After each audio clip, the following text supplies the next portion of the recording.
Halo sahabatku, selamat datang kembali di channel Kita Bercerita. Kali ini akan menceritakan tentang saat mengantarku. Tiba-tiba sopirku menepikan mobil dan berkata, "Bu, jangan datang ke peresmian hotel." Lalu dia menyerahkan HP-nya dan memutar rekaman. Aku syok melihatnya. Suamiku ternyata. Sebelum ceritanya dimulai, silahkan tulis di kolom komentar, dari kota mana saja kalian berasal. Jangan lupa tekan like dan subscribe, agar channel ini bisa berkembang, dan bisa memberikan cerita yang lebih menarik lagi. Pagi itu, kediaman kami dipenuhi oleh aroma kopi Arabica yang harum dan harmoni denting sendok yang beradu dengan porselen. Sinar matahari bulan Juni menerobos masuk melalui jendela besar di ruang makan, memantulkan cahaya berkilau pada permukaan meja marmer putih. Di seberang meja, suamiku, Mas Adrian, duduk dengan setelan jas abu-abu gelap yang melekat sempurna pada tubuh tegapnya. Wajahnya yang biasanya tenang dan berwibawa, pagi ini tampak jauh lebih cerah. Bahkan ada binar jenaka yang jarang terlihat di matanya. Sebagai seorang istri yang telah mendampinginya selama 7 tahun, aku tahu persis apa yang membuat hatinya begitu berbunga-bunga. "Sarah," panggilnya lembut, meletakkan cangkir kopinya perlahan. Senyumnya mengembang lebar. Jenis senyum yang selalu berhasil membuat hatiku menghangat sejak pertama kali kami bertemu. Semuanya sudah siap. Tim kurator baru saja mengirimkan laporan akhir tadi subuh. Grand launching The Grand Peninsula Luxury Hotel resmi dijadwalkan besok malam. Ini akan menjadi malam terbesar dalam sejarah karir kita. Aku tersenyum manis, mengulurkan tangan untuk menyentuh jemarinya di atas meja. "Aku tahu seberapa keras kamu bekerja untuk ini, Mas. 2 tahun terakhir ini kamu hampir tidak pernah tidur nyenyak. Kamu pantas mendapatkan semua kesuksesan ini." Adrian membalikkan tangannya, menggenggam jemariku dengan erat. Ada kehangatan dan rasa syukur yang mengalir dari genggamannya. The Grand Peninsula bukan sekadar hotel bagi Adrian. Itu adalah mahakarya. Sebuah proyek ambisius yang menggabungkan kemewahan modern dengan sentuhan budaya lokal yang elegan.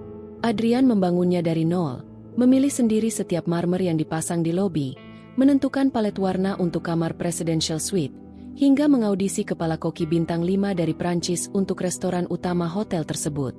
Segala visi, misi, dan idealisme Adrian sebagai seorang arsitek sekaligus pengusaha properti tertumpang sepenuhnya di atas fondasi bangunan megah itu. "Ini bukan cuma tentang aku, Sarah. Ini tentang kita," ujar Adrian dengan nada suara yang bergetar oleh rasa emosional yang tertahan. "Kamu yang selalu ada di sampingku saat investor pertama menarik diri. Kamu yang meyakinkanku untuk terus maju saat fondasi barat sempat bermasalah. Besok malam, saat pita merah itu dipotong, aku ingin kamu berdiri tepat di sebelahku. Aku ingin seluruh dunia tahu bahwa wanita hebat di balik kesuksesan hotel mewah ini adalah Sarah, istriku." Mendengar kalimatnya, ada rasa haru yang membuncah di dadanya. Pujian dari Adrian selalu terasa tulus, tidak pernah dibuat-buat. Dia adalah tipe suami yang selalu menghargai sekecil apapun kontribusi yang kuberikan dalam kehidupan rumah tangga maupun bisnisnya. Kami melewati masa-masa sulit bersama, dan melihatnya begitu bahagia serta penuh antisipasi menyambut hari esok membuatku merasa bahwa segala pengorbanan kami selama ini telah terbayar lunas. Adrian kemudian mulai bercerita panjang lebar tentang detail acara besok malam. Dengan antusiasme yang meluap-luap seperti seorang anak kecil yang memamerkan mainan barunya, dia menjelaskan bagaimana lampu-lampu kristal gantung di lobi utama akan menyala serentak saat para tamu undangan VIP mulai memasuki ruangan. Dia menceritakan tentang air mancur menari di halaman depan yang koreografinya disesuaikan dengan alunan musik klasik hidup, serta daftar tamu yang dihadiri oleh para menteri, jajaran pengusaha papan atas, hingga jurnalis dari media internasional. "Semuanya harus sempurna, Sarah. Aku sudah memastikan sistem keamanan, pelayanan, hingga pencahayaan berada di level tertinggi. Kita tidak hanya menjual kamar mewah, kita menjual pengalaman yang tak terlupakan," lanjut Adrian, matanya berbinar penuh ambisi yang positif. Aku mendengarkan setiap kalimatnya dengan saksama, sesekali mengangguk dan memberikan masukan ringan yang disambutnya dengan tawa renyah. Suasana pagi itu benar-benar terasa begitu indah, dipenuhi oleh proyeksi masa depan yang gemilang dan kebahagiaan rumah tangga yang tampak begitu kokoh tanpa celah. Kami adalah pasangan yang diirikan oleh banyak orang, harmonis, sukses, dan saling mendukung. Setelah menyelesaikan sarapan yang hangat itu, Adrian berdiri, merapikan sedikit dasinya, lalu mengecup keningku dengan lembut. Aku harus pergi ke lokasi lebih awal hari ini untuk gladi resih terakhir dengan tim event organizer. Kamu jangan lupa istirahat yang cukup ya, sayang. Siapkan gaun terbaikmu untuk besok malam. Pak Joko akan mengantarmu ke butik siang ini untuk pengepasan terakhir. Iya, Mas. Hati-hati di jalan. Jangan lupa makan siang, pesanku sambil merapikan kerah jasnya. Adrian mengangguk, memberikan senyuman terbaiknya sebelum melangkah keluar menuju mobilnya yang sudah menunggu di depan teras. Aku berdiri di ambang pintu, menatap mobilnya yang perlahan bergerak menjauh hingga hilang di balik pagar rumah kami yang megah. Hatiku dipenuhi rasa syukur yang teramat sangat. Pikiranku melayang membayangkan kemegahan acara besok malam, membayangkan bagaimana suamiku akan berdiri di podium dengan penuh kebanggaan, dan bagaimana kami akan merayakan pencapaian besar ini bersama-sama sebagai sepasang suami istri yang saling mencintai. Semua tampak begitu sempurna, begitu indah, seolah tidak ada satu hal pun di dunia ini yang bisa merusak kebahagiaan yang telah kami bangun dengan susah payah. Aroma parfum melati yang lembut menyeruak di dalam ruang ganti butik eksklusif yang terletak di pusat kota. Di depan cermin besar setinggi langit-langit, aku berdiri mematung, menatap pantulan diriku yang dibalut gaun malam berwarna hijau zamrud. Kain sutra premium itu jatuh dengan anggun, memeluk lekuk tubuhku dengan pas namun tetap terlihat sangat sopan dan elegan. Potongannya yang minimalis justru memancarkan kesan mewah yang bersahaja, sangat cocok untuk mendampingi Mas Adrian di atas podium The Grand Pinnacle besok malam. Ibu Sarah terlihat sangat anggun, puji desainer butik, seorang wanita parubaya dengan selera mode tinggi, sambil dengan telaten merapikan bagian ekor gaun yang menjuntai indah di lantai kayu. Warna ini sangat kontras dengan kulit ibu, dan potongannya membuat ibu tampak begitu bersahaja namun tetap berkelas. Pak Adrian pasti tidak akan bisa mengalihkan pandangannya dari ibu besok malam. Aku tersenyum tipis, merasakan sedikit rona merah di pipiku. Pujian itu membawa kembali ingatan tentang obrolan hangat kami di meja makan tadi pagi. Mas Adrian memang selalu menyukai warna-warna berani yang elegan seperti ini. Dia selalu bilang bahwa kecantikan sejati seorang wanita terpancar dari bagaimana dia membawakan dirinya dengan penuh rasa percaya diri dan martabat. Terima kasih, Tante. Ini persis seperti yang saya bayangkan. Jawabku tulus. Setelah beberapa detail kecil disesuaikan, aku kembali ke ruang ganti untuk mengenakan pakaian kasualku. Selama perjalanan pulang di dalam mobil, pikiranku tidak bisa lepas dari bayangan kemegahan yang sedang dipersiapkan suamiku. Aku mengeluarkan ponsel dari tas tangan, berniat mengirimkan pesan singkat untuk menyemangatinya yang pasti sedang sibuk memimpin gladi resih di hotel. Namun, sebelum sempat mengetik, sebuah notifikasi pesan masuk terlebih dahulu dari Mas Adrian. Sayang, gladi resihnya berjalan sangat lancar. Struktur panggung utama terlihat luar biasa dengan latar belakang pemandangan kota.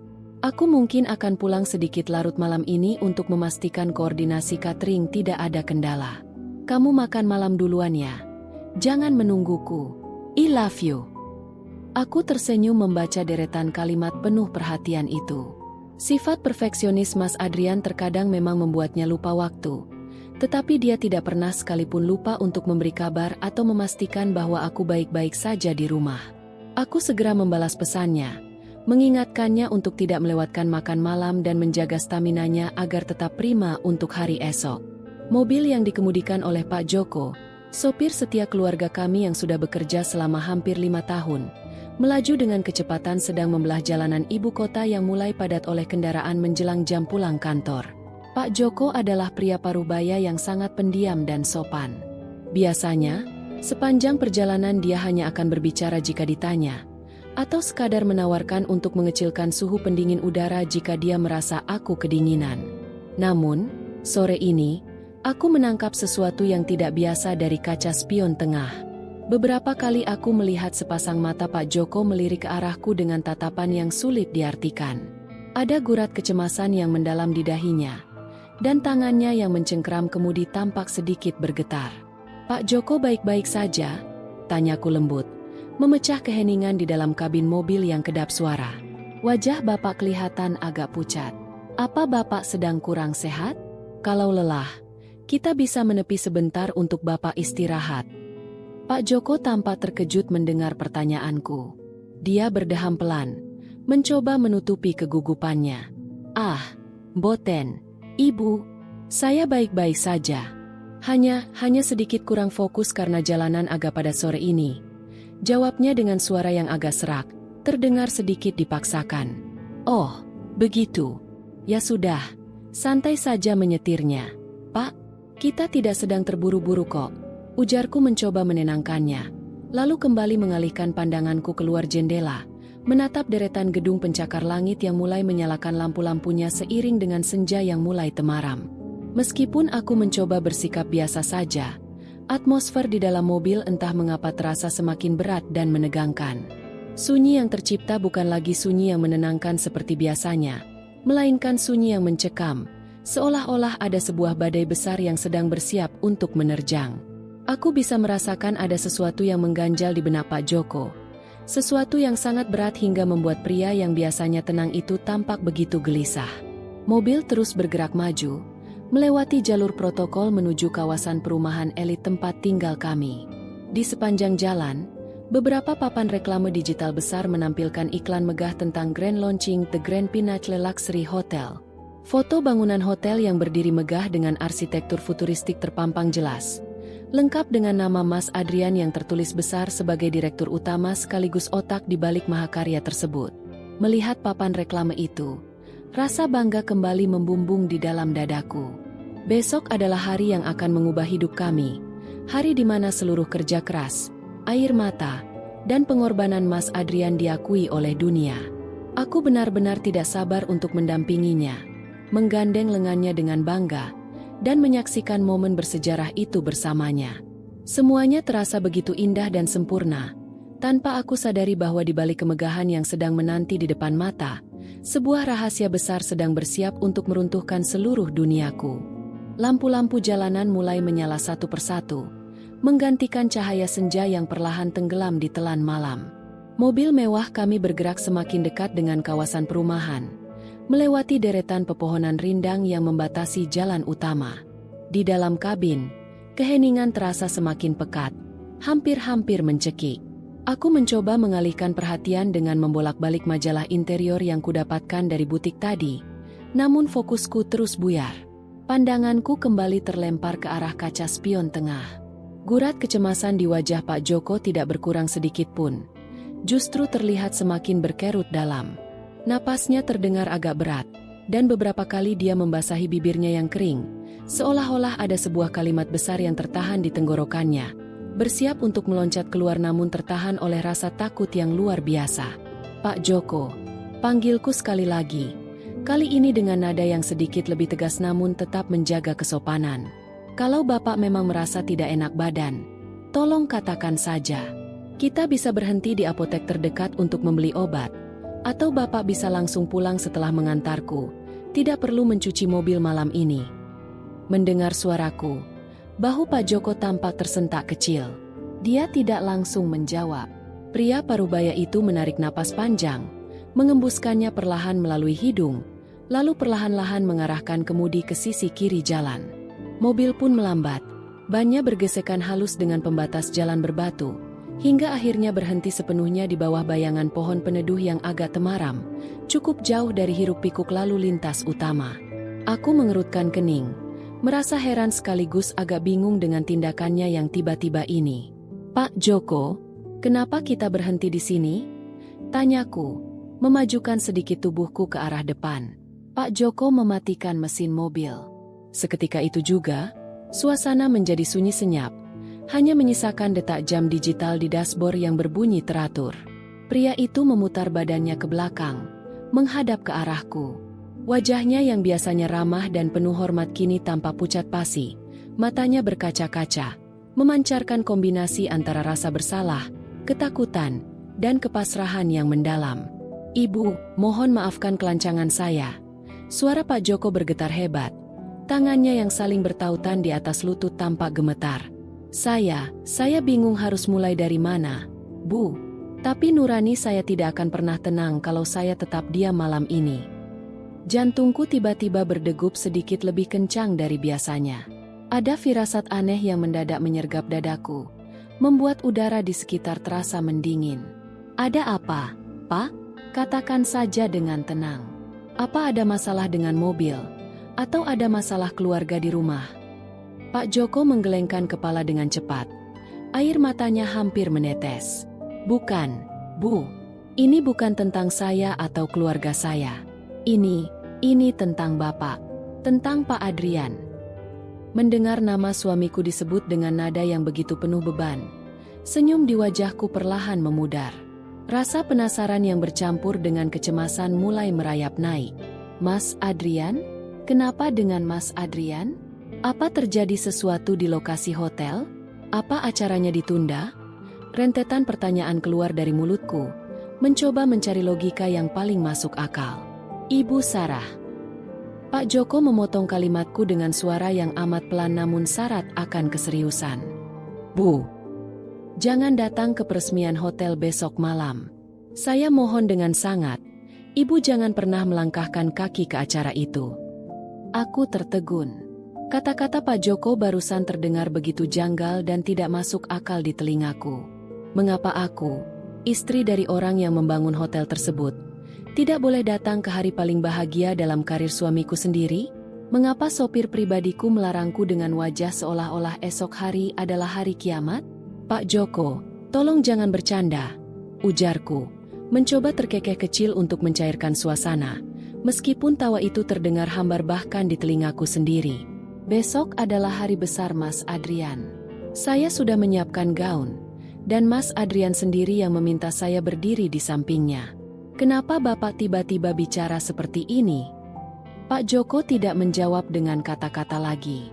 Dengan tangan yang masih bergetar, dia merogoh saku kemeja batiknya yang rapi, mengeluarkan sebuah ponsel pintar yang layarnya sedikit retak. Dia menyalakan layar ponsel tersebut, jarinya bergerak dengan ragu di atas kaca sebelum akhirnya membuka sebuah aplikasi pemutar suara. Saya tahu ini tidak sopan, Bu. Saya tahu saya bisa dipecat atau bahkan dituntut karena hal ini, kata Pak Joko dengan suara yang hampir berbisik. Matanya menatapku dengan tatapan memohon yang amat sangat. Tapi saya sudah menganggap Ibu seperti anak saya sendiri. Ibu orang baik, terlalu baik untuk dibohongi seperti ini. Tolong dengarkan ini, Bu. Ini rekaman pembicaraan Pak Adrian di dalam mobil 2 hari yang lalu, saat Ibu sedang berada di luar kota. Dia menyerahkan ponselnya kepadaku. Aku menatap benda persegi itu dengan perasaan campur aduk. Ada bagian dari diriku yang menolak keras, mengatakan bahwa mempercayai ucapan seorang sopir daripada suamiku sendiri adalah tindakan yang salah. Namun, ada bagian lain, sebuah intuisi seorang wanita, yang mendadak berteriak bahwa ada sesuatu yang retak di balik dinding rumah tanggaku yang selama ini kupikir kokoh sempurna. Dengan tangan yang mendadak terasa dingin, aku menerima ponsel tersebut. Ibu jariku menyentuh tombol putar yang ada di layar. Detik berikutnya, suara yang sangat familiar, suara bariton yang setiap pagi menyapaku dengan kehangatan, terdengar dari pengeras suara ponsel. Itu adalah suara Mas Adrian. Namun nada suaranya sama sekali berbeda dengan apa yang biasa ku dengar di rumah. Suara itu terdengar begitu dingin, penuh perhitungan, dan asing. Di dalam kabin mobil yang gelap dan sunyi, suara dari pengeras suara ponsel itu memecah keheningan dengan begitu tajam. Aku menahan napas, mendekatkan benda digital itu ke telingaku. Detak jantungku berpacu begitu cepat, berdentum keras di dalam dada seperti genderang perang yang bertalu-talu. Suara di rekaman itu tidak salah lagi adalah suara Mas Adrian. Namun, tidak ada kelembutan atau kehangatan yang biasanya dia tunjukkan padaku. Nada suaranya dingin, datar, dan syarat akan intrik yang tak pernah kubayangkan sebelumnya. Semua dokumen pengalihan aset sudah selesai ditandatangani oleh tim hukum. Terdengar suara Mas Adrian di seberang telepon dalam rekaman itu. Dia tampaknya sedang berbicara dengan seseorang melalui sambungan nirkabel di dalam mobil. Begitu pita peresmian dipotong besok malam dan para investor menandatangani kontrak tahap 2, Kepemilikan saham utama, The Grand Pinacle, akan langsung dialihkan ke rekening perusahaan cangkang di Singapura. Sarah tidak akan tahu apa-apa. Terdengar suara gumaman samar dari orang di ujung telepon, seolah menanyakan sesuatu yang membuat Mas Adrian terkekeh sinis. Sebuah tawa yang membuat bulu kuduku merinding seketika. "Kamu tidak perlu khawatir tentang dia," lanjut Mas Adrian dalam rekaman tersebut. Suaranya terdengar sangat meremehkan. "Sarah itu terlalu polos. Dia percaya penuh padaku. Selama 7 tahun ini, dia mengira aku membangun bisnis ini demi masa depan kami bersama. Dia tidak pernah memeriksa detail klausul perjanjian pranikah yang diperbarui 2 tahun lalu. Besok malam, setelah acara selesai dan semua lampu padam, dia hanyalah seorang mantan istri yang tidak memiliki sepeser pun hak atas hotel mewah ini. Semua sudah diatur agar dia terlihat seolah-olah mengundurkan diri secara sukarela dari jajaran direksi."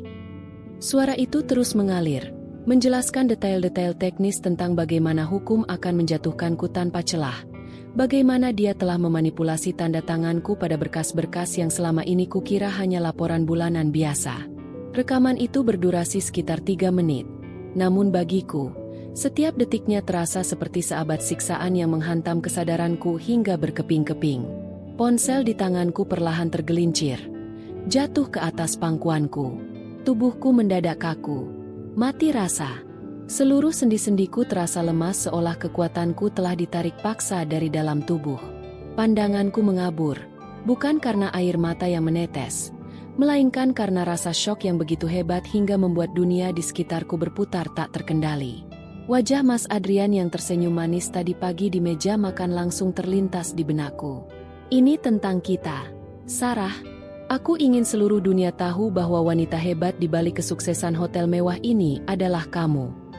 Kata-kata manis itu kini bergaung kembali di telingaku, namun bukan lagi sebagai pujian yang menghangatkan, melainkan sebagai untaian belati yang menusuk tepat ke lubuk hatiku yang paling dalam. Ternyata, selama ini aku hidup dalam sebuah sandiwara yang dirancang dengan sangat rapi. Pria yang kusayangi, pria yang kubela saat terpuruk, dan pria yang kuhormati sebagai imam dalam rumah tanggaku, ternyata sedang menyiapkan sebuah panggung megah hanya untuk menjatuhkanku ke dalam jurang kehancuran. Kemewahan The Grand Pinacle yang berdiri megah di pusat kota itu ternyata dibangun di atas fondasi kebohongan dan pengkhianatan terhadap istrinya sendiri. Ibu Sarah, Ibu tidak apa-apa?" Suara Pak Joko terdengar sangat cemas dari kursi depan. Dia membalikkan tubuhnya penuh, menatapku dengan mata yang berkaca-kaca penuh rasa iba.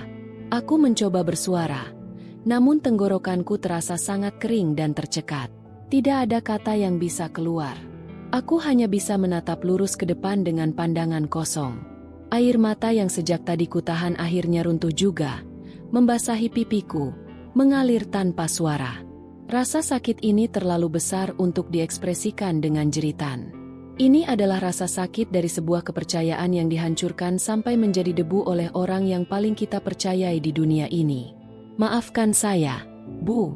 Maafkan saya baru memberitahu Ibu sekarang," bisik Pak Joko lagi. Suaranya bergetar menahan tangis. "Saya tidak tega melihat Ibu terus-menerus tersenyum dan menyiapkan gaun indah untuk acara yang sebenarnya adalah jebakan untuk Ibu. Bapak berniat mengumumkan pengunduran diri Ibu secara sepihak di depan para awak media besok malam dengan alasan kesehatan, agar Ibu tidak bisa menggugat aset hotel tersebut." Aku menarik napas dalam-dalam, mencoba mengisi rongga dadaku yang terasa sesak dan hampa. Tangan yang tadinya gemetar perlahan mulai mengepal erat di atas pangkuanku. Di tengah badai emosi yang berkecamuk, antara sedih, kecewa, dan hancur, sebuah percikan kekuatan yang asing tiba-tiba muncul di dalam benakku. Rasa syok yang sempat melumpuhkanku perlahan-lahan berubah menjadi sebuah kesadaran yang dingin dan tajam. Aku adalah Sarah. Aku bukan wanita lemah yang akan menangis meratapi nasib di pojok kamar saat dihancurkan. Jika Mas Adrian mengira kepolosanku adalah kelemahan yang bisa dia manfaatkan, maka dia telah melakukan kesalahan terbesar dalam hidupnya. Panggung megah besok malam tidak akan menjadi hari kejatuhanku, melainkan akan menjadi awal dari babak baru yang tidak akan pernah dia lupakan seumur hidupnya. Suasana di dalam mobil kembali hening, namun bukan lagi keheningan yang mencekam karena ketidaktahuan. Ini adalah keheningan yang lahir dari sebuah ketetapan hati yang baru. Aku menghapus sisa air mata di pipiku dengan ujung jemari, memastikan tidak ada lagi jejak kelemahan yang tersisa di wajahku. Ponsel milik Pak Joko yang berada di pangkuanku kuambil kembali. Lalu aku menatap pria parubaya itu melalui kaca spion tengah dengan pandangan yang kini jauh lebih fokus dan tenang. "Pak Joko," panggilku. Suaranya terdengar jauh lebih stabil dari yang kuduga sendiri. "Terima kasih banyak. Bapak sudah menyelamatkan hidup saya malam ini. Keberanian Bapak memberitahu saya adalah hal yang tidak akan pernah saya lupakan." Pak Joko mengangguk pelan. Gurat kecemasan di wajahnya sedikit mereda digantikan oleh rasa lega. "Saya hanya melakukan apa yang benar, Ibu. Saya tidak bisa melihat orang baik seperti Ibu dizalimi. Sekarang, apa yang harus kita lakukan, Bu? Apakah kita akan langsung pulang?" Aku terdiam sejenak, menatap keluar jendela. Di kejauhan, lampu-lampu kota berkerlap-kerlip dengan indahnya. Otakku yang tadinya membeku kini bekerja dengan kecepatan penuh. Mas Adrian mengira dia memegang kendali penuh atas papan catur ini. Dia mengira aku adalah pion yang bisa dia korbankan kapan saja demi meraih kemenangan mutlak. Dia lupa bahwa selama 7 tahun ini, aku bukan sekadar hiasan di rumahnya. Aku adalah orang yang ikut menyusun strategi saat perusahaannya hampir gulung tikar. "Kita pulang ke rumah, Pak," jawabku tenang. "Bertingkahlah seolah-olah tidak ada hal apapun yang terjadi malam ini. Jangan tunjukkan perubahan sikap sedikit pun di depan Mas Adrian atau pelayan rumah yang lain. Rekaman ini, boleh saya kirim ke ponsel saya sendiri?" "Tentu, Ibu. Silakan. Gunakan itu untuk melindungi diri Ibu," ujar Pak Joko cekatan. Setelah memindahkan file rekaman suara tersebut ke ponsel pribadiku, aku menyerahkan kembali ponsel retak itu kepada Pak Joko.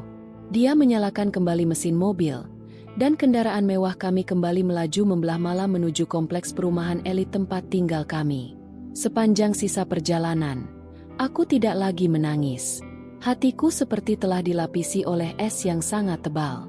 Rasa sakit itu masih ada, tertanam jauh di dalam dadaku. Namun aku menolak untuk membiarkannya melumpuhkanku lagi. Aku mulai mengingat-ingat kembali berkas-berkas yang kusisipkan di dalam ruang kerja pribadi kami di rumah.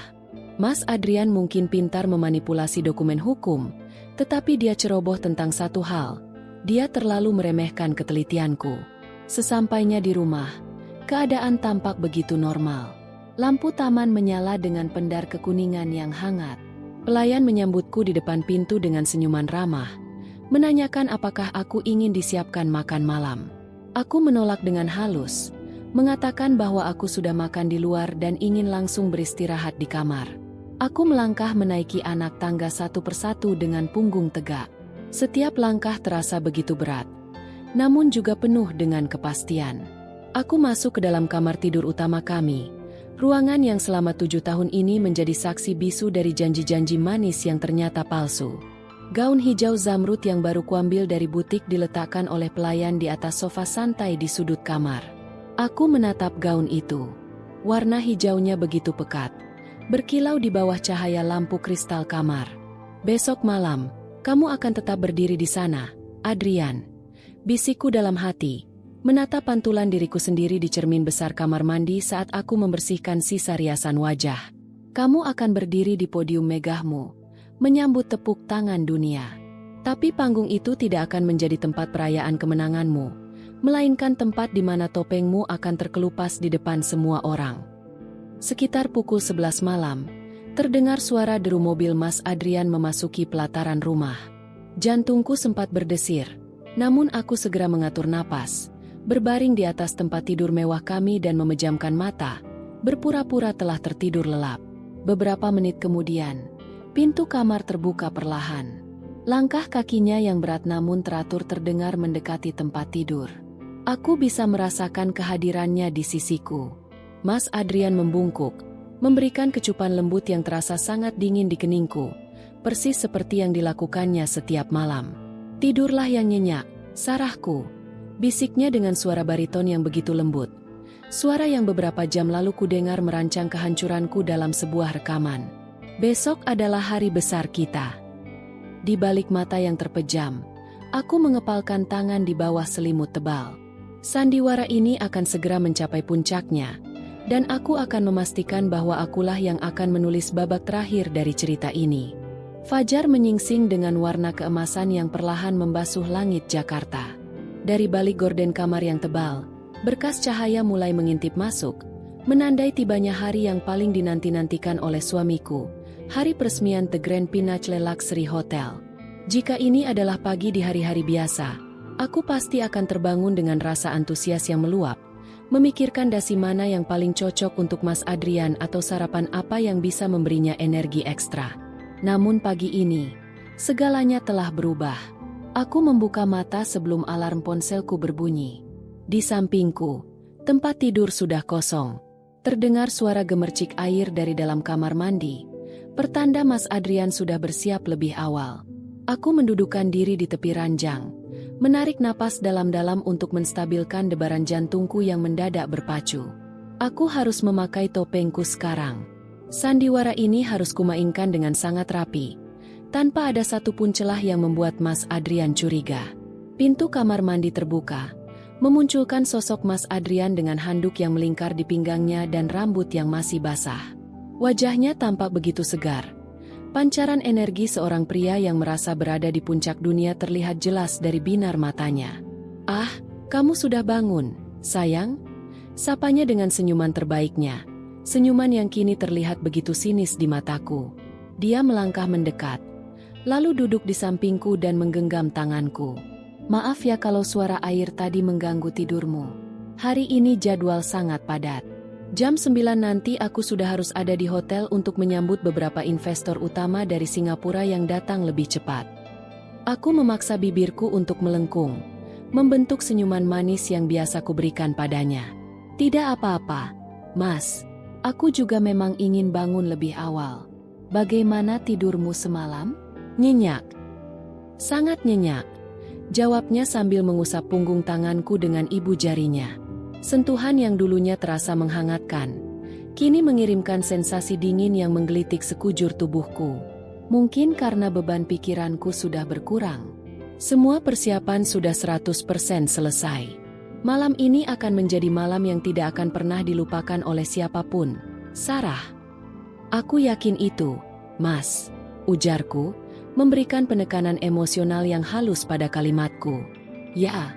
Malam ini memang tidak akan pernah dilupakan olehmu, Adrian. Kamu sudah bekerja sangat keras. Aku sangat bangga bisa menjadi bagian dari perjalanan ini." Mas Adrian tampak sangat puas mendengar respons yang kuberikan. Dia mengecup punggung tanganku sebelum berdiri dan berjalan menuju lemari besar untuk memilih pakaiannya. Saat punggungnya menghadap ke arahku, senyuman di wajahku langsung sirna, digantikan oleh tatapan sedingin es. Sembari Mas Adrian bersiap-siap, aku melangkah turun ke dapur untuk menyiapkan teh hangat untuknya. Sebuah rutinitas yang tidak boleh kulewatkan agar semuanya tampak normal. Namun, tujuanku yang sebenarnya adalah memastikan Pak Joko sudah bersiap di depan. Melalui jendela dapur yang menghadap langsung ke arah garasi, aku melihat Pak Joko sedang mengelap bodi mobil dengan telaten. Pandangan kami sempat bertemu selama beberapa detik. Pak Joko memberikan anggukan kecil yang sangat samar, sebuah kode rahasia antara kami berdua bahwa dia tetap berada di pihakku dan siap menjalankan apapun perintahku hari ini. Setelah mengantarkan teh ke kamar dan menemani Mas Adrian sarapan ringan, tiba saatnya bagi suamiku untuk berangkat ke lokasi hotel. Di area teras rumah, dia berbalik menatapku, merapikan kerah kemejanya sendiri sebelum memakai jas formalnya. "Siang ini, sekitar jam 2, tim perias dari butik akan datang ke rumah untuk meriasmu, Sarah," kata Mas Adrian sambil membelai rambutku dengan lembut. "Aku ingin kamu tampil seanggun mungkin. Setelah selesai, Pak Joko akan langsung mengantarmu ke hotel. Kamu akan menungguku di ruang transit VIP sebelum acara dimulai jam 7 malam. Mengerti, sayang?" "Iya, Mas. Aku akan siap tepat waktu," jawabku patuh. "Bagus. Kalau begitu aku berangkat dulu. Sampai jumpa di hotel kemegahan kita," ujarnya dengan nada penuh kemenangan, lalu mengecup keningku perlahan. Aku berdiri di teras, melambaikan tangan saat mobil mewah yang membawa Mas Adrian perlahan bergerak membelah halaman dan keluar dari gerbang rumah.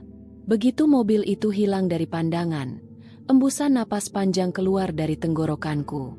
Ketenangan tiruan yang kubangun sejak tadi subuh runtuh seketika, menyisakan ketegangan yang nyata. Waktu terus berjalan, dan aku tidak punya banyak waktu untuk meratapi nasib. Mas Adrian mengira siang ini aku hanya akan duduk manis di depan cermin, membiarkan para pria wajah mendandaniku seperti boneka pajangan yang siap dia jatuhkan malam nanti.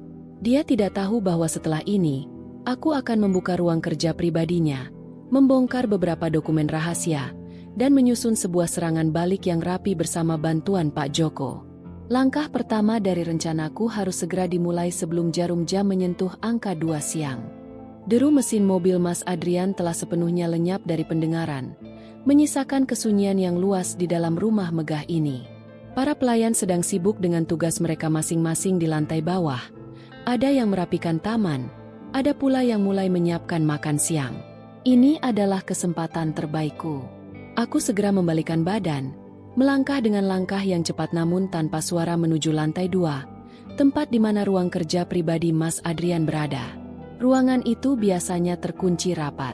Mas Adrian adalah tipe pria yang sangat menjaga privasinya, terutama jika menyangkut urusan bisnis properti dan keuangan. Namun, dia lupa bahwa sebagai istrinya, aku tahu di mana dia menyimpan kunci cadangan untuk seluruh ruangan di rumah ini, di dalam sebuah kotak kayu kecil yang tersembunyi di balik tumpukan kain spray di lemari linen utama. Dengan tangan yang sedikit dingin, aku memasukkan kunci kuningan itu ke dalam lubang slot pintu kerja. Suara klik kecil terdengar, memecah keheningan koridor. Aku mendorong pintu kayu jati itu perlahan, lalu menyelinap masuk dan segera menguncinya kembali dari dalam. Aroma kayu cendana dan kertas mahal langsung menyambut indera penciumanku. Ruangan ini sangat rapi, mencerminkan kepribadian Mas Adrian yang perfeksionis. Sebuah meja kerja besar dari kayu ek bertengger di tengah ruangan, dikelilingi oleh rak-rak buku menjulang tinggi yang penuh dengan cetak biru bangunan dan teoretika arsitektur. Di sudut ruangan, terdapat sebuah brankas besi berwarna hitam legam. Aku tahu dokumen-dokumen penting tidak akan diletakkan di atas meja begitu saja. Semuanya pasti tersimpan di dalam brankas itu. Aku melangkah mendekati brankas tersebut. Jantungku berdegup kencang. Mas Adrian menggunakan kombinasi angka untuk membukanya. Aku mencoba mengingat-ingat. 7 tahun hidup bersamanya. Aku tahu dia bukanlah pria yang suka mengubah kebiasaan. Dia selalu menggunakan tanggal yang sangat berkesan bagi hidupnya. Aku mencoba memasukkan tanggal pernikahan kami, namun lampu merah menyala tanda kode salah. Rasa kecewa sempat menyergapku. Aku menarik napas, mencoba menenangkan diri. Pikirkan, Sarah, pikirkan apa yang paling berharga bagi seorang Adrian. Bisikku pada diri sendiri. Benar. Adrian tidak pernah menempatkan pernikahan atau hubungan emosional di atas pencapaian karirnya. Hari di mana dia memenangkan tender pertama untuk proyek The Grand Pinnacle adalah hari yang paling sering dia sebut sebagai titik balik hidupnya. Aku mengingat tanggal itu, 12.04.24. Jariku dengan cepat menekan tombol angka 1, 2, 0, 4, 2, 4, diikuti tombol pagar. Klik. Suara mekanisme besi yang terbuka terdengar seperti musik yang indah di telingaku. Pintu brankas terbuka perlahan. Di dalamnya, bertumpuk-tumpuk map tebal berwarna biru dan hitam. Dengan cekatan, aku mengeluarkan map-map tersebut satu persatu, membukanya di bawah temaram lampu meja kerja. Mataku menyisir lembar demi lembar dokumen hukum dengan sangat teliti. Kemampuanku dalam membaca laporan keuangan dan hukum bisnis, yang kuasah saat membantunya di awal karir dulu, kini menjadi senjata utamaku. Dan di sanalah dokumen itu berada. Sebuah draft perjanjian pengalihan hak saham utama, lengkap dengan lembar persetujuan yang sudah dipalsukan atas namaku. Di dalam dokumen tersebut tertulis jelas bahwa aku, Sarah, melepaskan seluruh hak asuh modal dan kepemilikan aset The Grand Pinnacle karena alasan kesehatan fisik dan mental yang tidak memungkinkan untuk mengelola perusahaan. Air mataku hampir saja menetes lagi melihat kekejaman yang tertulis rapi di atas kertas bermaterai itu. Dia bahkan sudah menyiapkan surat keterangan dokter palsu yang menyatakan aku sedang dalam kondisi tidak stabil. Bajingan. Dia benar-benar berniat mengurungku dalam kondisi tidak berdaya sementara dia menikmati puncak kejayaan di atas penderitaanku. Kamu salah menilai aku, Adrian. Desisku. Suaranya terdengar dingin dan tajam di dalam ruangan yang sunyi itu. Aku mengeluarkan ponsel pribadiku. Dengan tangan yang kini sangat stabil, aku memotret setiap lembar dokumen tersebut dengan pencahayaan yang jelas. Setiap pasal, setiap tanda tangan palsu, hingga nama perusahaan cangkang di Singapura yang disebutkan dalam rekaman semalam, semuanya kurekam dalam bentuk digital. Dokumen-dokumen ini, bersama dengan rekaman suara dari Pak Joko, akan menjadi bom waktu yang siap kuledakkan di saat yang paling tidak dia duga. Setelah selesai memastikan semua bukti tersimpan dengan aman di penyimpanan awan, cloud, tersembunyi milikku, aku mengembalikan seluruh map ke dalam brankas dengan posisi yang persis sama seperti semula. Aku menutup pintu brankas, menguncinya kembali, dan memastikan tidak ada satupun helai kertas atau barang yang bergeser dari tempatnya. Aku melangkah keluar dari ruang kerja, mengunci pintunya kembali, dan mengembalikan kunci cadangan ke tempat persembunyiannya. Saat aku kembali ke kamar tidur kami, jarum jam sudah menunjukkan pukul 1 siang. Kurang dari 1 jam lagi, tim Prias dari butik akan datang. Aku berdiri di depan jendela, menatap langit siang yang mulai terik. Rasa takut yang sempat menghantuiku semalam kini telah sepenuhnya menguap, digantikan oleh kobaran tekad yang membakar dada. Panggung kemewahan malam ini bukan lagi milik Adrian. Panggung itu adalah tempat di mana kebenaran akan menemukan jalannya sendiri. Tepat pukul 2 siang, bel rumah berbunyi nyaring. Dari balik jendela kamar, aku melihat sebuah mobil van putih berlogo butik terkenal berhenti di depan pelataran.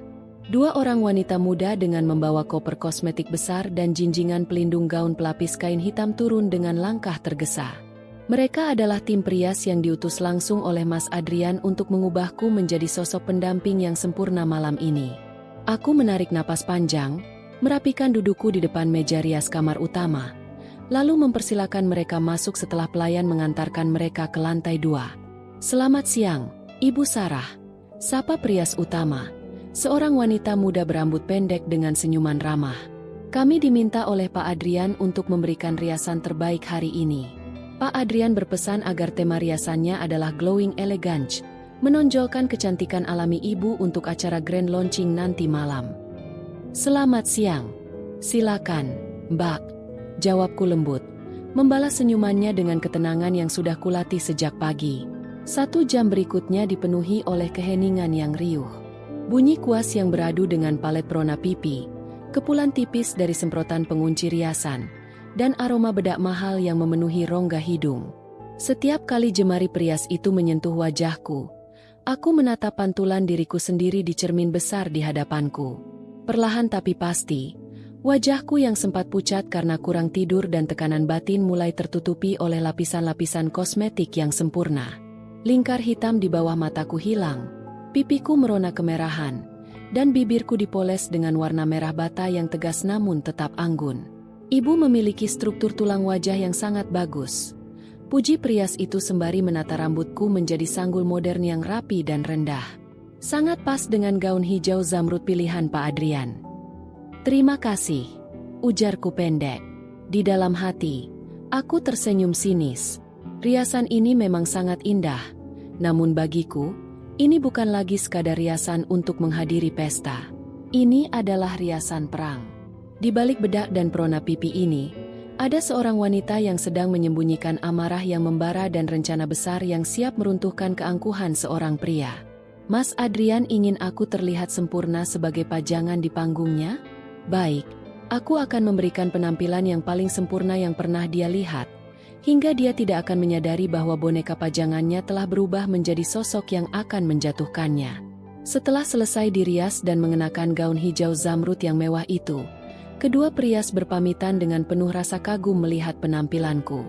Kini, aku berdiri sendiri di tengah kamar yang luas.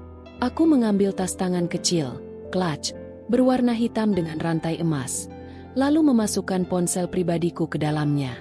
Di dalam benda kecil itulah seluruh masa depan rumah tangga kami dipertaruhkan.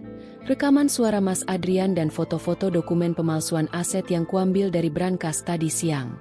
Aku berjalan menuruni anak tangga dengan langkah yang anggun, memastikan gaun panjangku tidak terinjak. Di ujung tangga bawah, Pak Joko sudah berdiri menungguku dengan setelan jas hitam rapi yang biasa dia gunakan untuk acara formal. Ketika melihatku turun, matanya membelalak kecil, memancarkan rasa hormat sekaligus kecemasan yang mendalam. "Ibu Sarah sangat luar biasa," bisik Pak Joko dengan suara rendah saat aku sudah berdiri di dekatnya, memastikan tidak ada pelayan lain yang mendengar pembicaraan kami. "Terima kasih, Pak Joko. Apakah semuanya sudah siap?"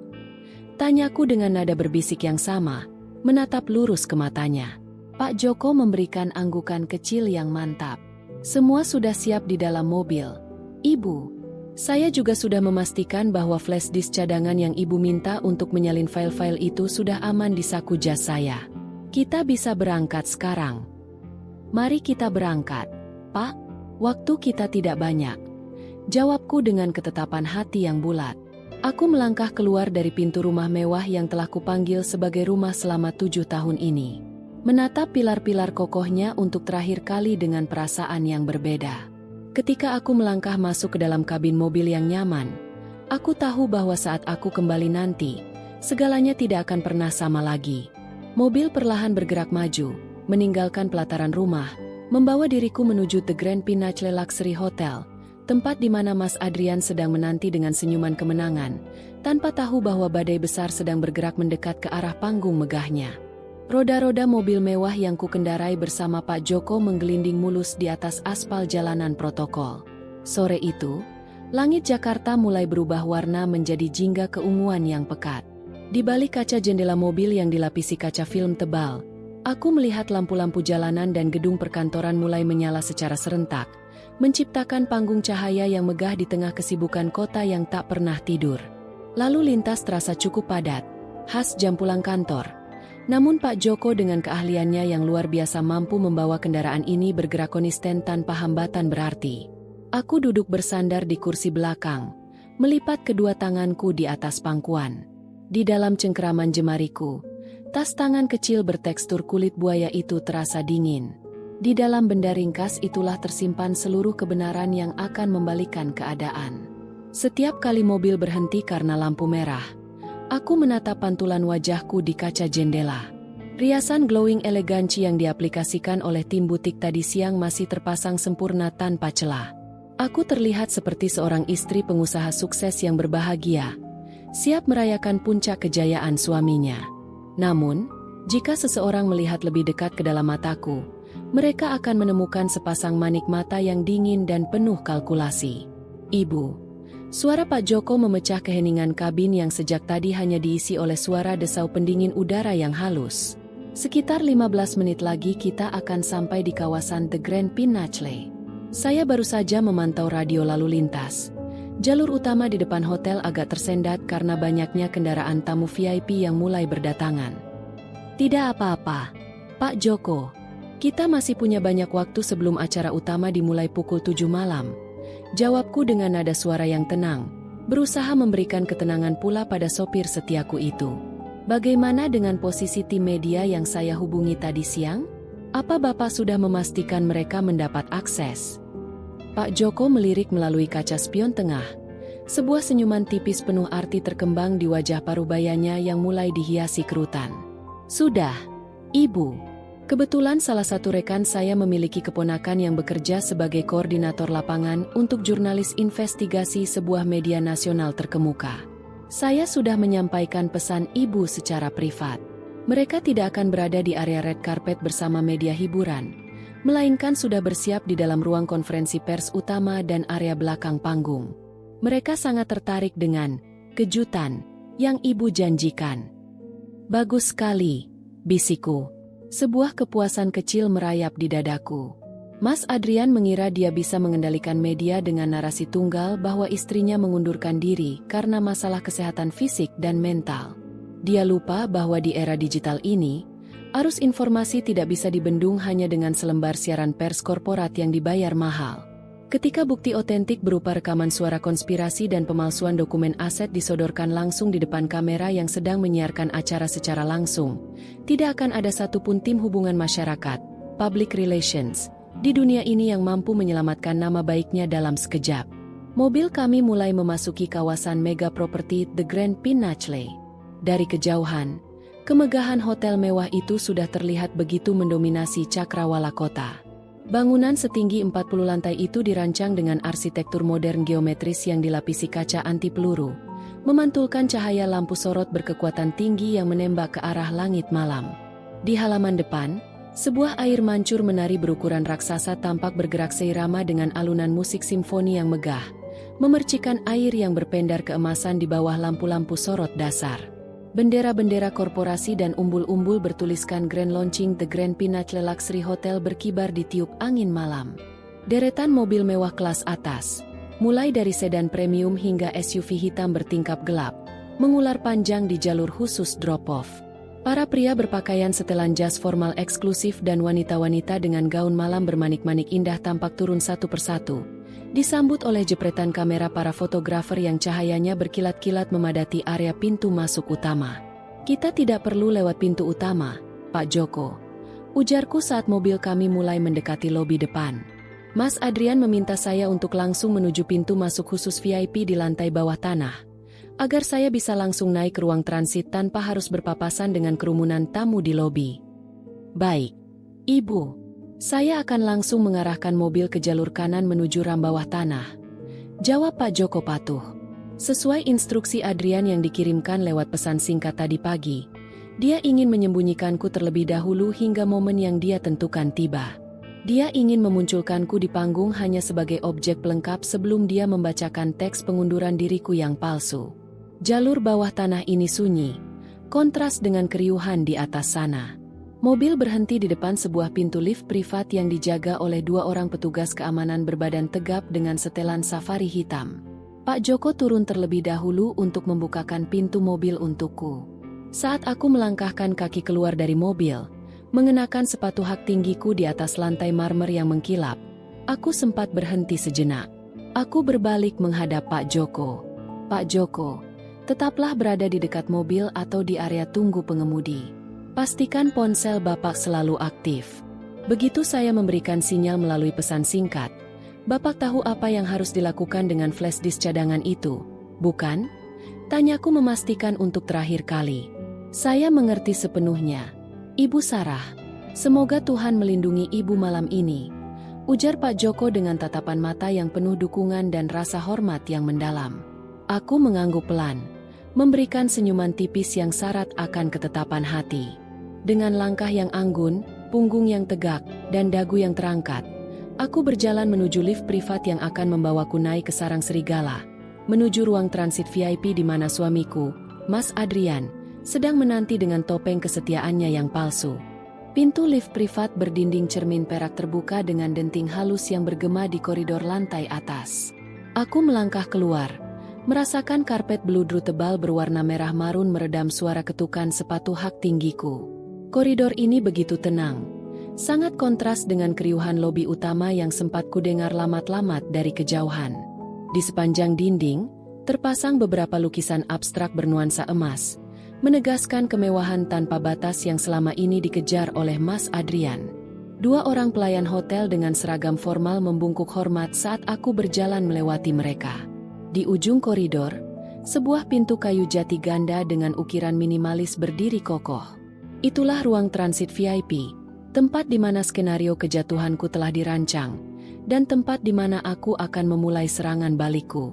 Aku mengembuskan napas perlahan, merapikan letak tas tangan kecil di jemariku, lalu mendorong pintu tersebut. "Sarah, akhirnya kamu sampai juga, sayang." Suara bariton yang begitu akrab langsung menyambutku. Mas Adrian berdiri dari sofa kulit besar di tengah ruangan. Penampilannya malam ini benar-benar luar biasa. Dia mengenakan setelan tuxedo hitam pekat dengan dasi kupu-kupu yang terpasang simetris sempurna. Rambutnya ditata klimis ke belakang, dan di dada kirinya tersemat sebuah bros kecil berbentuk logo The Grand Peninsula yang terbuat dari emas murni dan berlian. Dia tampak seperti raja yang siap dinobatkan. Mas Adrian melangkah cepat mendekatiku. Matanya memandangi penampilanku dari ujung rambut hingga ujung kaki dengan binar kekaguman yang terlihat begitu nyata. Dia mengulurkan kedua tangannya, menggenggam jemariku yang terasa dingin. Luar biasa. Kamu cantik sekali malam ini, Sarah. Pujinya dengan nada suara yang bergetar oleh rasa puas. Gaun hijau zamrud ini benar-benar pilihan yang tepat. Kamu terlihat sangat bersahaja namun tetap memancarkan aura seorang nyonya besar. Semua orang di luar sana harus melihat siapa wanita yang mendampingiku. Aku tersenyum, sebuah senyuman yang kutahan agar tidak terlihat hambar atau kaku. Terima kasih, Mas. Kamu juga kelihatan sangat gagah malam ini. Semua persiapan di luar berjalan lancar. Sangat lancar. Sempurna tanpa celah, ujar Adrian sambil membimbingku untuk duduk di sofa. Dia menuangkan secangkir teh chamomile hangat dari teko porselen di atas meja dan menyerahkannya kepadaku. Para menteri dan investor utama dari Singapura sudah tiba di ruang tunggu utama. Mereka terus memuji konsep arsitektur yang kita gunakan. Aku memberitahu mereka bahwa ada sentuhan idemu juga di dalam pemilihan palet warna lobi. Aku menerima cangkir teh itu, menghirup aromanya yang menenangkan tanpa berniat meminumnya sedikit pun. Aku menatap wajah suamiku yang tampak begitu semeringah. Sungguh luar biasa bagaimana seorang manusia bisa membagi wajahnya dengan begitu rapi. Di satu sisi, dia bisa menjadi suami yang begitu penuh perhatian, memuji kontribusiku di depan rekan bisnisnya. Namun di sisi lain, di balik brankas besi dan rekaman rahasia di mobilnya, dia adalah pria yang tega menghapus namaku dari sejarah perusahaan yang kami bangun bersama. Mas, panggilku lembut, meletakkan cangkir teh kembali ke atas meja marmer. Aku sempat melihat beberapa papan reklame digital di jalan tadi. Nama kamu tertulis sangat besar sebagai arsitek tunggal dan pemilik utama. Aku merasa semua kerja keras kamu selama 2 tahun ini akhirnya terbayar lunas.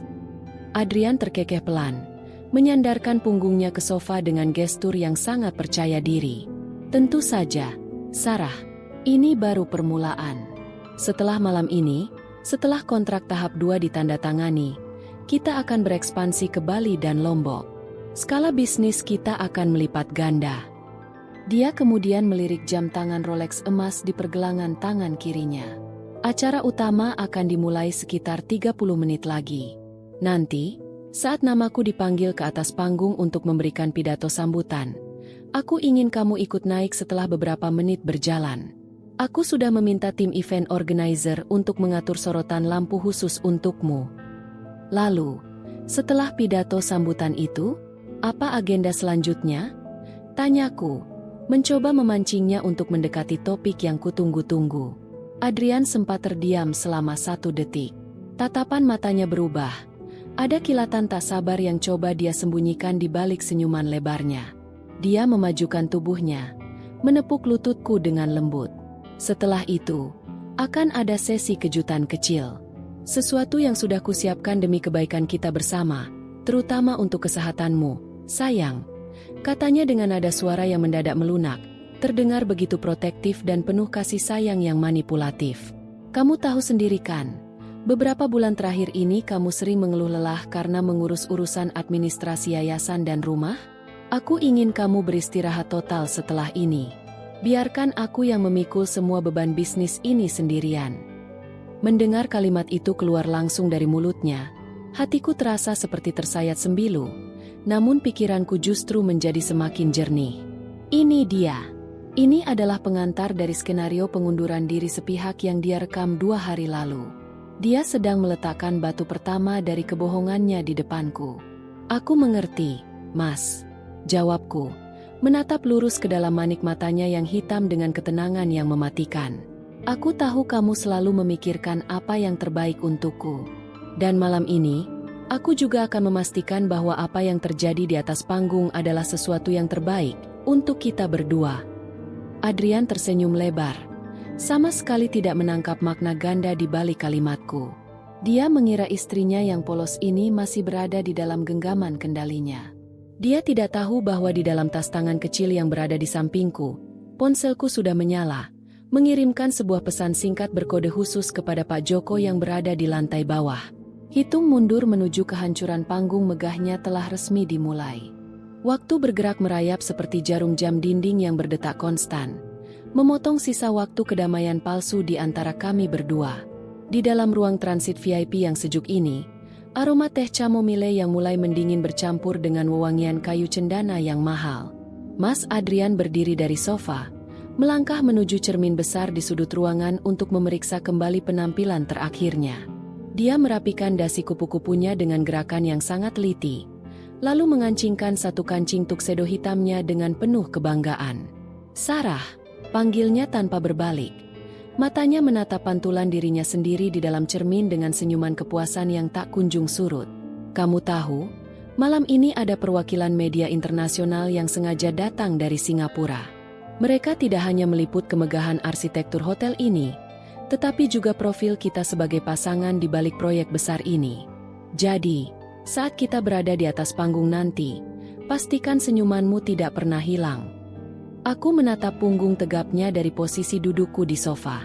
Tangan kananku merayap ke dalam tas tangan kecil, meraba permukaan ponsel pribadiku yang terasa hangat. Sebuah notifikasi getar pendek baru saja masuk ke sana. Sebuah balasan dari Pak Joko yang menandakan bahwa tugas pertamanya di lantai bawah telah selesai dijalankan. File video kolase yang berisi rekaman suara Mas Adrian beserta foto-foto dokumen pemalsuan aset dari brankas telah berhasil dipindahkan ke pusat kendali multimedia utama hotel melalui jalur internal.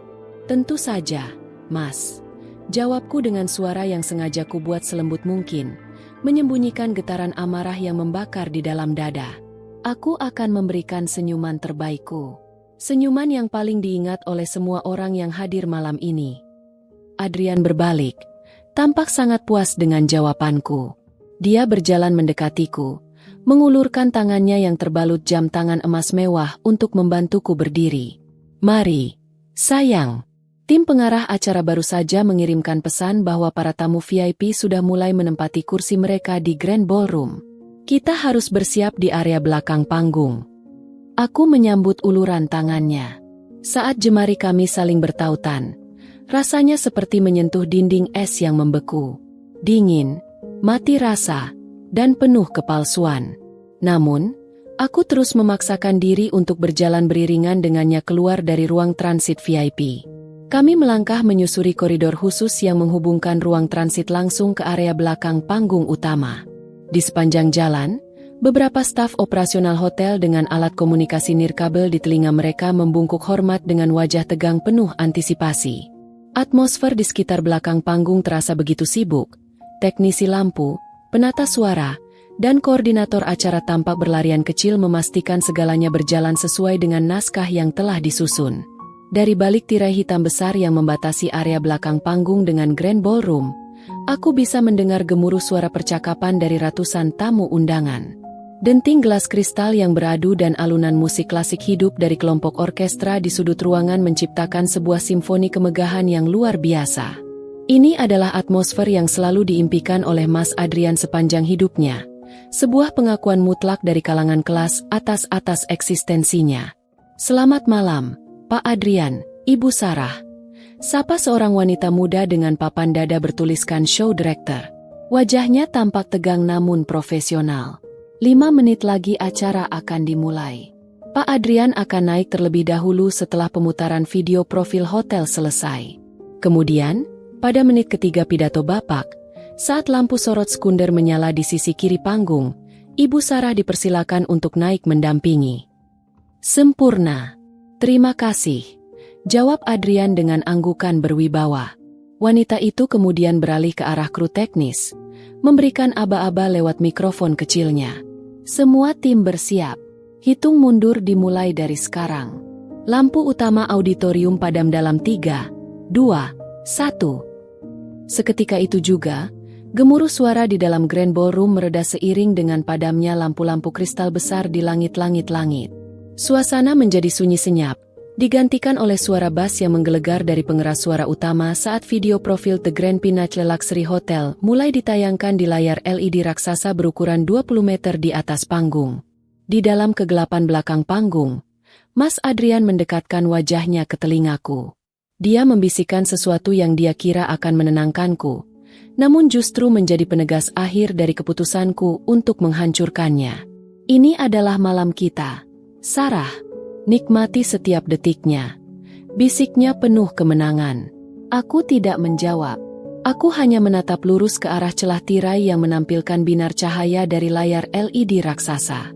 Hatiku kini sepenuhnya tenang, setenang permukaan danau sebelum badai besar menerjang.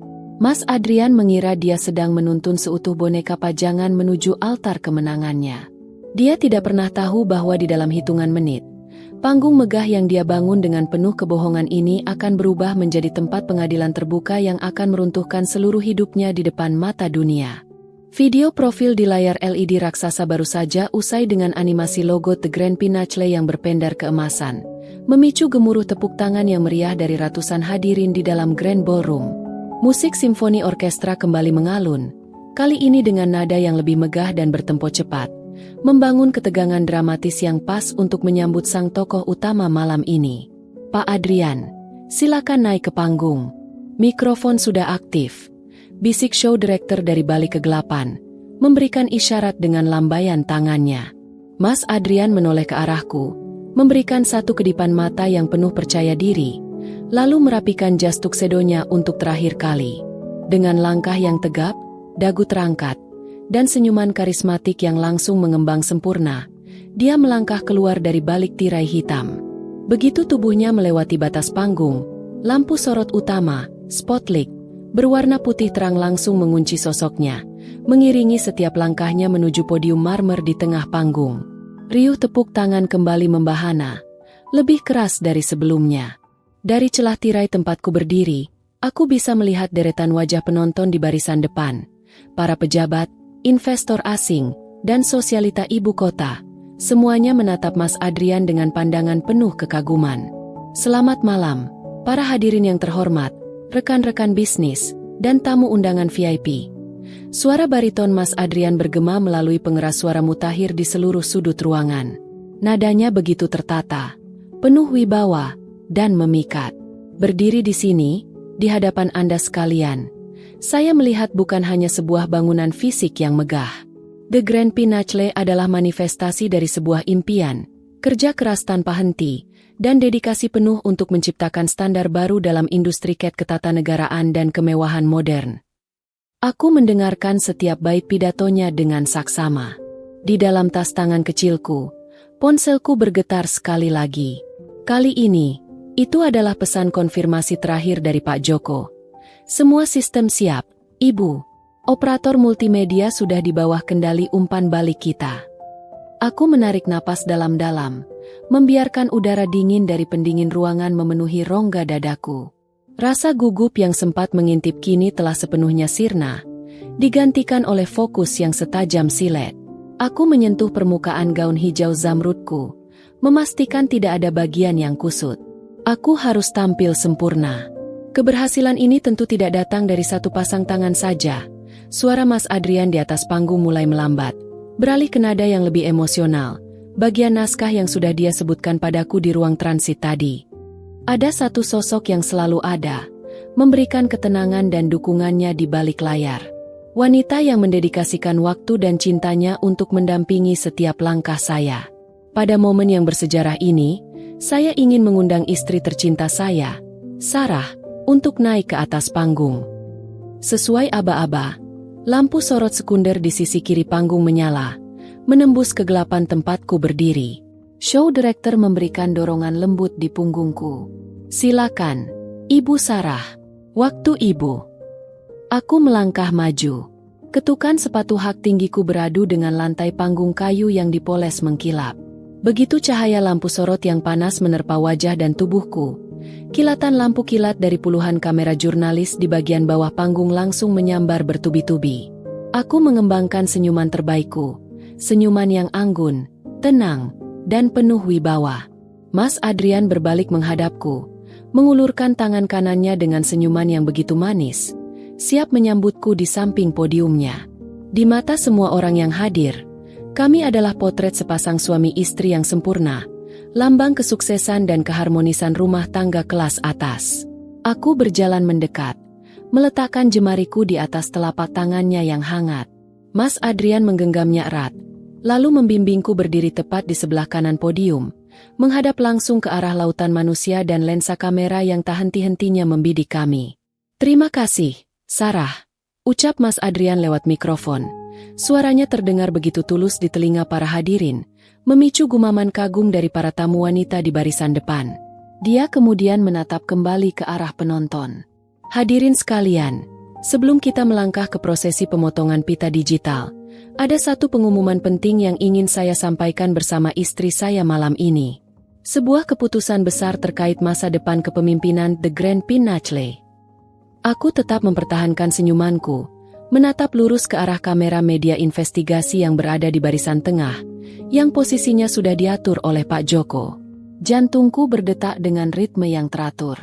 Di sampingku, Mas Adrian mulai meraba saku jasnya, bersiap mengeluarkan teks pengumuman palsu yang akan menyingkirkanku dari perusahaan ini selamanya. Dia tidak pernah tahu bahwa bukan teks itu yang akan dibaca oleh dunia, melainkan sebuah kebenaran yang akan meruntuhkan seluruh kerajaannya dalam hitungan detik. Lampu sorot terasa begitu panas membakar kulitku, namun hatiku sedingin es. Ratusan pasang mata di dalam Grand Ballroom menatap ke arah kami dengan penuh antisipasi, menunggu pengumuman penting yang baru saja dijanjikan oleh Mas Adrian. Di barisan depan, para investor dari Singapura tampak mengangguk-angguk kecil, mengira ini adalah bagian dari taktik pemasaran drama keluarga yang menyentuh hati. Mas Adrian berdeham pelan, mendekatkan bibirnya ke mikrofon podium marmer. Tangan kirinya merogoh saku dalam jas tuksedonya, mengeluarkan selembar kertas kecil yang dilipat rapi, teks pengumuman palsu tentang pengunduran diriku. "Hadirin sekalian, jajaran menteri yang kami hormati, dan para mitra bisnis." Suara Mas Adrian mengalun dengan nada yang dipenuhi kepalsuan yang teramat rapi. Membangun The Grand Pinacle membutuhkan pengorbanan yang tidak sedikit. Dan malam ini, dengan rasa berat hati namun juga demi kebaikan bersama, istri saya, Sarah, telah memutuskan untuk. Sebelum Mas Adrian sempat menyelesaikan kalimat mautnya, aku menarik tanganku dari genggamannya dengan satu gerakan yang tenang namun tegas. Tindakanku yang tiba-tiba ini membuat suamiku tertegun. Dia menoleh ke arahku, alisnya berkerut kecil, memancarkan sinyal peringatan yang hanya bisa kubaca sendiri. Namun, aku tidak gentar. Aku melangkah satu tapak ke depan, mendekati mikrofon sekunder yang terpasang di sisi podium. "Mohon maaf saya potong, Mas," ujarku. Suaranya terdengar sangat jernih dan bergema dengan penuh wibawa di seluruh penjuru ruangan. Gisik-bisik heran mulai terdengar dari barisan penonton. Show director di bawah panggung tampak panik, memberikan isyarat tangan kepada kru multimedia. Namun mereka tidak bisa berbuat apa-apa karena sistem operasional telah dikunci dari luar oleh umpan balik Pak Joko. "Sarah, apa yang kamu lakukan? Kembali ke posisimu," bisik Mas Adrian dengan suara yang sangat rendah, hampir tidak terdengar oleh mikrofon, namun matanya memancarkan kilatan amarah yang tertahan. Senyuman profesionalnya dipaksakan tetap bertahan di wajah demi kamera. Aku tidak memedulikannya. Aku menatap lurus ke arah kerumunan jurnalis investigasi di bagian tengah. "Hadirin yang terhormat, sebelum suami saya membacakan draft yang dia susun, saya rasa ada baiknya kita semua melihat sebuah video dokumenter singkat tentang bagaimana fondasi The Grand Pinacle ini benar-benar dibangun. Sebuah kisah di balik layar yang tidak ada di dalam brosur kemewahan Anda." Tepat setelah kalimat terakhirku terucap, layar LED raksasa berukuran 20 meter di belakang kami yang tadinya menampilkan logo emas hotel tiba-tiba berkedip hitam. BZZZT. 1 detik kemudian, suara statis terdengar dari pengeras suara utama, diikuti oleh putaran audio rekaman yang sangat familiar. Sarah tidak akan tahu apa-apa. Sarah itu terlalu polos. Dia percaya penuh padaku. Selama 7 tahun ini, dia mengira aku membangun bisnis ini demi masa depan kami bersama. Suara bariton Mas Adrian yang dingin, angkuh, dan penuh perhitungan menggema dengan sangat keras, memantul di dinding-dinding Grand Ballroom.